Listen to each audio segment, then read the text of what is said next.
আসসালামু আলাইকুম সবাইকে। আমার বাসায় মেহমান আসছে, তো আমি ভাবলাম কি তৈরি করব।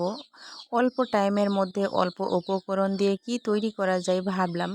তো আসলে আমি ভেবে দেখলাম শাহি টুকরাটা খুবই অল্প টাইমের মধ্যে খুবই অল্প উপকরণ দিয়ে এটা তৈরি করা যায়। তো আমি শাহি টুকরাটা অনেক আমার ফেভারেট, অনেক ভালো লাগে আমার খেতে। তো এটাই আমি তৈরি করে দিলাম আমার মেহমানের জন্য। খুবই অল্প উপকরণ দিয়ে শাহি টুকরা তৈরি করা যায়। এখানে কাজু বাদাম আছে, চিনি আছে, ২ রকমের দুধ আছে, চেরি ফল আছে আর কাটা পাউরুটি আছে। তো এগুলো দিয়েই এত অল্প উপকরণ দিয়েই আমি শাহি টুকরাটা তৈরি করলাম। আর সবাইকে আসসালামু আলাইকুম। সবাই কেমন আছেন? অবশ্যই ভালো আছেন।